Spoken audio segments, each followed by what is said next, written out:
10 minute revision series में स्वागत है आपका।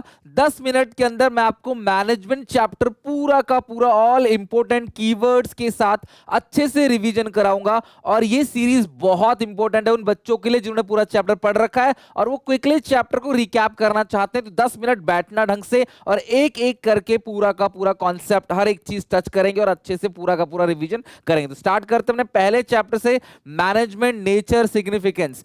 मैनेजमेंट बेसिकली होता है कि art of getting things done by others, दूसरों से काम कराने का तरीका मैनेजमेंट है। और ये कंसिस्ट करता है series of inter related and continuous function. ध्यान रखना, मैनेजमेंट कंटिन्यूअस है और ये सीरीज है काफी सारे फंक्शंस का, जो सारे के सारे फंक्शंस जो सारे के सारे managers all the time perform करते रहते हैं। अगर मैं फीचर्स की बात करूं तो मैनेजमेंट गोल ओरिएंटेड प्रोसेस है। मैनेजमेंट किसी गोल को अचीव करने के लिए किया जाता है। इसके अंदर एनसीईआरटी कीवर्ड है, management unites the effort of different individuals in the organisation towards the achievement of these goal. यही कीवर्ड क्लास आपको ध्यान रखना एमसीक्यू में पूछा जाता है और इसके अकॉर्डिंग आपको आंसर देना है कौन सा फीचर है। Goal oriented process, sales target 20% बढ़ाना, मार्केट शेयर 50% से कैप्चर करना, ये सब क्या है, गोल है। सेकंड है मैनेजमेंट कंटिन्यूअस प्रोसेस है, यानी कि ये सारे के सारे जितने भी मैनेजर्स हैं वो मैनेजमेंट को कंटिन्यूअसली साइमल्टेनियसली परफॉर्म करते रहते हैं all the time. The task of manager consist an ongoing series,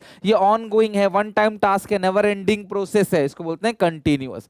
management group activity है, यानी कि यहां पे टीम लगती है। मैनेजमेंट आई को वी से रिप्लेस करता है, एक इंसान का काम नहीं है। मैनेजमेंट कई सारे लोगों से मिलकर बनता है। This require team work and coordination of individual effort in a common direction. Management intangible है, effect of management is noticeable, ये कीवर्ड लिखा आएगा क्वेश्चन के अंदर। Noticeable in the organisation where targets are met according to the plan, employees are happy and satisfy. यहां पे employ खुश रहेगा, उस सेटिस्फाई रहेगा, वो आपको दिखेगा। यहां पे कोई क्योस नहीं होता और मैनेजमेंट का प्रेजेंस फील किया जा सकता है। मिस मैनेजमेंट का प्रेजेंस और ज्यादा बेहतर तरीके से दिख सकता है। मैनेजमेंट डायनामिक फंक्शन है, यानी कि industry changes very fast and company adopted to keep the pace with the changing environment. Environment बहुत तेज चेंज होता है और मैनेजमेंट हेल्प करता है उस चेंजेस को अडॉप्ट करने के लिए। In order to be successful an organisation must change itself and its goal according to the need of environment. खुद में चेंज लाता है, गोल को भी चेंज करता है according to the environment need.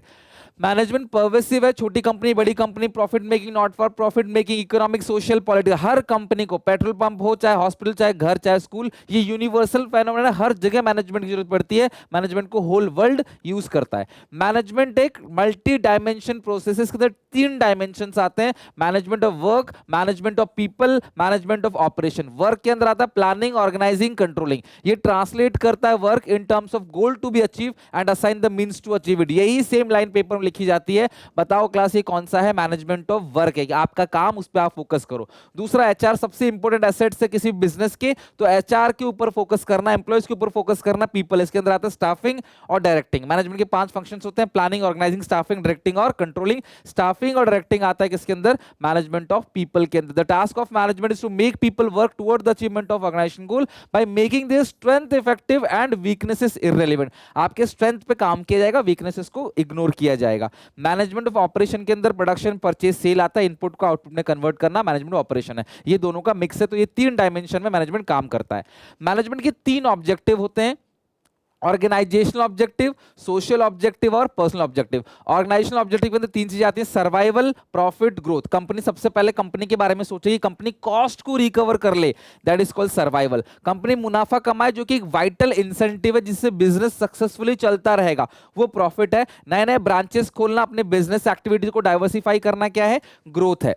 अगला है सोशल ऑब्जेक्टिव, समाज की रिगार्डिंग आप कुछ भी करते हो, समाज के भले के लिए, इन जनरल पब्लिक के लिए आप कुछ अच्छा करते हो। Organisation behave as a responsible constituent of society, ये लाइन समझ जाना कौन सा ऑब्जेक्टिव की बात करता है, सोशल ऑब्जेक्टिव। अच्छा सामान सप्लाई करना, एम्प्लॉयमेंट जनरेट करना, एनवायरमेंटल फ्रेंडली मेथड यूज करना, सोशल एक्टिविटी में पार्टिसिपेट करना, एथिकल कोड ऑफ कंडक्ट करना, कोई भी गलत काम, अनएथिकल काम नहीं करना, वैल्यूज क्रिएट करना डिफरेंट सोसाइटी के अलग अलग लोगों के लिए, this is called social objective. और पर्सनल ऑब्जेक्टिव के अंदर खुद के बारे में सोचना, अच्छी अच्छी सैलरी देना, रेस्पेक्ट और रिकॉग्निशन मिले आपको, आपका जहां काम करते हो, वर्किंग कंडीशन हेल्दी हो, पर्सनल ग्रोथ हो, वर्कर्स का डेवलपमेंट हो, ये सब उसका पर्सनल ऑब्जेक्टिव है। नेक्स्ट है importance of management and benefit. Management कैसे आपको फायदा पहुंचाता है। Successful organisation do not achieve their goal by chance. Successful organisation तुक्के में गोल अचीव नहीं करते, वो जानबूझकर एक प्रोसेस फॉलो करते हैं, उस प्रोसेस को बोलते हैं मैनेजमेंट। इस स्टेटमेंट के हाईलाइट में आपको इंपोर्टेंस लिखने होते हैं, बेनिफिट लिखने होते हैं। पहला, मैनेजमेंट हेल्प करता है गोल को अचीव करने में। मैनेजमेंट पर्सनल और ग्रुप गोल को अचीव करने में हेल्प करता है। लोग जनरली चेंजेस से घबराते हैं, क्योंकि चेंजेस करने का मतलब क्या है, फैमिलियर इन्वायरमेंट से उठ के एक टफ सिचुएशन में जाना। मैनेजमेंट आपकी हेल्प करेगा कि आप उन चेंजेस को अडॉप्ट कर सको। मैनेजमेंट कोऑर्डिनेशन को बढ़ाता है। मैनेजमेंट सोसाइटी के डेवलपमेंट में भी हेल्प करता है थ्रू इट्स सोशल ऑब्जेक्टिव। और मैनेजमेंट आपके पर्सनल ऑब्जेक्टिव को अचीव करने में भी हेल्प करेगा। कैसे? Through motivation and leadership. The management helps individual, लोगों को हेल्प करता है एक टीम स्पिरिट बनाने के लिए, उनके बीच कोऑपरेशन और कमिटमेंट टुवर्ड्स ग्रुप सक्सेस, कि सारा ग्रुप का सक्सेस हो, इंडिविजुअल के बारे में मैनेजमेंट नहीं सोचता। मैनेजमेंट के अंदर तीन चीजें आती हैं, art, science, profession. In nature of management, जब मैं आर्ट की बात करता हूं तो मैं लॉजिक की बात करता हूं, ऑब्जेक्टिविटी, सॉरी साइंस की बात करता हूं तो मैं लॉजिक की बात करता हूं, objectivity, cause and effect relationship. Science बताता है कि ये प्रिंसिपल क्यों लगाना है, इसका इफेक्ट क्या होगा। आर्ट बात करता है थ्योरेटिकल नॉलेज को पर्सनल वे में प्रेजेंट करना। एक सिंगर, एक डांसर, एक टीचर अपने आप में जो पढ़ाता है उसका पर्सनलाइज तरीका है। सेम चीज 10 टीचर पढ़ा रहे हैं लेकिन सबका अपना अपना तरीका है, that is called personalise application, ठीक है। और वो क्रिएटिविटी, अपनी चीजों में क्रिएटिविटी लेके आना ताकि लोग इंगेजिंग रहे और कुछ नया मिले। प्रोफेशन की बात करें, जहां पे एक प्रॉपर कोड ऑफ कंडक्ट होता है, जहां पे एग्जाम दिए बिना आप एंट्री नहीं ले सकते और प्रोफेशनल एसोसिएशन जुड़े होते हैं, इसको बोलते हैं प्रोफेशनल। माहिर डॉक्टर्स हो गए, लॉयर्स हो गए, चार्टर्ड अकाउंटेंट्स हो गए, वो सब प्रोफेशनल्स हैं। मैनेजमेंट क्या है? प्योर आर्ट है, बोथ आर्ट एंड साइंस है, या इनएग्जैक्ट साइंस है। मैनेजमेंट प्रोफेशन तो बिल्कुल भी नहीं है, आर्ट पूरा का पूरा है। क्यों? क्योंकि साइंस के कुछ फीचर है जो मैनेजमेंट के अंदर पाए जाते हैं। सिस्टमैटिक बॉडी ऑफ नॉलेज यानी कि books, proper study material science में भी होता है और मैनेजमेंट के अंदर भी होता है। Based on repeated experiment, science के जितने प्रिंसिपल्स होते हैं वो बार बार एक्सपेरिमेंट करके बनाए जाते हैं। तो मैनेजमेंट के भी जितने प्रिंसिपल सेकंड चैप्टर के अंदर पढ़ोगे, टेलर के साइंटिफिक प्रिंसिपल, उसको भी बार बार एक्सपेरिमेंट करके बनाया जाता है। यूनिवर्सल वैलिडिटी, मैनेजमेंट के प्रिंसिपल की यूनिवर्सल वैलिडिटी नहीं होती, जबकि साइंस के प्रिंसिपल की लाइफ टाइम वैलिडिटी होती है। Management as an art, art का मतलब क्या है? All the management practices are based on same set of principle. What distinguish a successful manager from a less successful. कोई इंसान सक्सेसफुल तभी बनता है जब वो प्रिंसिपल को कैसे प्रैक्टिस में लेके आता है, उसकी क्या एबिलिटी है, वो आर्ट है। आर्ट के तीन फीचर्स हैं, systematic body of knowledge, books चाहिए, पर्सनलाइज एप्लीकेशन, इसके अंदर क्लास क्रिएटिविटी होती है, पर्सनल एप्लीकेशन होता है, वो सारा का सारा मैनेजमेंट के अंदर भी होता है। सो ये तीनों फीचर मैनेजमेंट के अंदर प्रेजेंट है। टीचर्स, डॉक्टर, साइंटिस्ट, सब आर्टिस्ट, सब अलग अलग तरीके से आर्ट को प्रेजेंट करते हैं। उसका कीवर्ड क्या है? पर्सनलाइज एप्लीकेशन का कीवर्ड है वो। प्रोफेशन के अंदर सिस्टमैटिक बॉडी ऑफ नॉलेज होता है जो मैनेजमेंट के अंदर भी होता है। प्रोफेशंस के अंदर एंट्री एग्जाम दे के ही, आप कितने अच्छे क्यों ना हो, जब तक पेपर पास नहीं करोगे प्रोफेशन नहीं बनोगे। मैनेजमेंट में ऐसा नहीं है। मैनेजमेंट का प्रॉफिट मोटिव है, प्रोफेशन का सर्विस मोटिव है। मैनेजमेंट का एसोसिएशन होता है, संगठन होता है, सॉरी साइंस प्रोफेशन का, बट मैनेजमेंट का कोई संगठन नहीं है। प्रोफेशन का संगठन होता है all India medical association, bar council of India. Management का ऐसा कुछ नहीं है। एथिकल कोड ऑफ कंडक्ट होता है प्रोफेशन के अंदर, जो मैनेजमेंट में होना चाहिए बट जनरली नहीं होता। तो प्रोफेशंस के फीचर मैनेजमेंट के अंदर पाए नहीं जाते।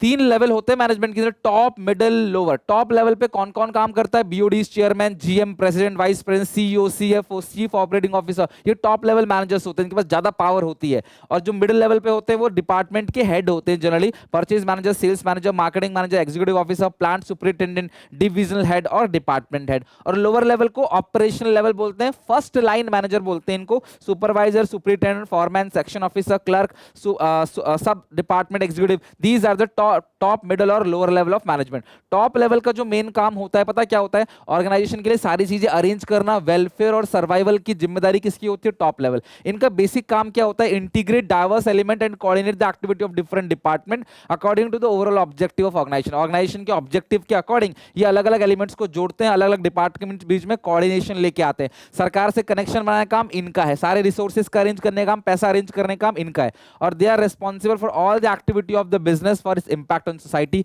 जो भी सोसाइटी में बिजनेस इंपैक्ट डालता है उसकी सारी एक्टिविटी की जिम्मेदारी कौन लेता है? Top level. Middle level management recruitment करते हैं और ये कोऑपरेट करते हैं अदर डिपार्टमेंट से ताकि स्मूथली काम चल सके। इनकी पॉलिसीज को नीचे लेके जाते हैं, नीचे वाली शिकायतों को ऊपर लेके जाते हैं और रिक्रूटमेंट का काम इनका मेन है। लोअर लेवल मैनेजमेंट मिडिल की रिक्रूटमेंट में हेल्प करता है, वर्कर के साथ इनका सीधा कनेक्शन रहता है, तो ये क्वालिटी ऑफ आउटपुट को मेंटेन करते हैं, रिसोर्सेज की वेस्टेज को मिनिमाइज करते हैं, वर्कर जहां काम कर रहे हैं उनकी सेफ्टी को इंश्योर करते हैं। ये 5 फंक्शंस है मैनेजमेंट का, शॉर्ट में POSDC, planning, organising, staffing, directing and controlling. काम को समय पे पूरा करना, समय पे काम पूरा होना चाहिए, भले ही कितना ही महंगा सामान बन जाए, उसको बोलते हैं इफेक्टिवनेस। काम कम से कम कॉस्ट में पूरा होना चाहिए, भले ही 2-3 दिन लेट हो जाए, 10 दिन लेट हो जाए, दैट इज कॉल्ड एफिशिएंसी। ये कॉस्ट ओरिएंटेड होता है, ये टाइम ओरिएंटेड होता है। यह एंड रिजल्ट को अचीव करना होता है, यहाँ पे कॉस्ट कम करना होता है। सही काम करो और सही तरीके से करो, और एक ऑर्गेनाइजेशन को इफेक्टिवनेस और एफिशिएंसी के अंदर बैलेंस मेंटेन करना चाहिए। खाली इफेक्टिव भी अच्छा नहीं है, खाली एफिशिएंसी भी अच्छा नहीं है। Last topic coordination. ध्यान रखना, कोऑर्डिनेशन एक प्रोसेस है which started at the planning stage itself and implicit and inherent. Which function is implicit and inherent of all the functions in the organization? तो वो है कोऑर्डिनेशन। ध्यान रखना, अगर कोऑर्डिनेशन अच्छा है तो क्वालिटी ऑफ मैनेजमेंट होगा, क्योस नहीं होगा, ओवरलैपिंग नहीं होगा, कंफ्यूजन नहीं होगा, ईगो सेटिस्फैक्शन होगा। एक वर्ड है सिंक्रोनाइजेशन, वो कोऑर्डिनेशन के लिए यूज किया जाता है। कोऑर्डिनेशन एक बाइंडिंग फोर्स है, एसेंस ऑफ मैनेजमेंट है। कोऑर्डिनेशन यूनिफिकेशन, सबको एक दिशा में लेके जाता है, इंटीग्रेट करता है सारी एक्टिविटीज और सारे डिपार्टमेंट ताकि गोल को अचीव किया जा सके। कोऑर्डिनेशन एसेंस ऑफ मैनेजमेंट है, नेसेसरी। कोऑर्डिनेशन सारे फंक्शंस में जरूरत है, planning, organising, staff and directing, controlling के अंदर। टॉप, मिडिल, लेवल तीनों में कोऑर्डिनेशन होना चाहिए, और कोऑर्डिनेशन मोस्ट इंपोर्टेंट फंक्शन है किसी भी मैनेजमेंट का, नहीं किसी भी ऑर्गेनाइजेशन का। मैनेजमेंट के तो 5 फंक्शंस हैं, कोऑर्डिनेशन इंपॉर्टेंट फंक्शन किसका है? ऑफ एन ऑर्गेनाइजेशन का। अगर मैं फीचर्स की बात करूं कोऑर्डिनेशन की, तो कोऑर्डिनेशन ग्रुप एफर्ट्स को जोड़ता है। इट यूनिफाई द अनरिलेटेड और diverse interest in the purposeful work activity. सबके अलग अलग गोल्स को एक कॉमन डायरेक्शन में लेके जाता है। ये इंश्योर करता है यूनिटी ऑफ एक्शन, कि सब लोग जो काम करें वो एक साथ काम करें एक दिशा के लिए। It act as a binding force, coordination एक बाइंडिंग फोर्स सबको बांध के रखता है डिपार्टमेंट को, इंश्योर कि सब लोग कॉमन पर्पस से काम करें। कंटिन्यूअस है कोऑर्डिनेशन, एक गोल अचीव होता है, दूसरे गोल को पाने का हम टारगेट बनाते हैं, उसमें कोऑर्डिनेशन होता है। परवेसिव है, आप सब, मैं, स्कूल, छोटी कंपनी, बड़ी company, profit, not for profit, सब कोई कोऑर्डिनेशन करता है, और इसे मैनेजर्स को जान पूछ कर किया जाता है, और कोऑर्डिनेशन सारे मैनेजमेंट की रिस्पॉन्सिबिलिटी है। These are the features of coordination.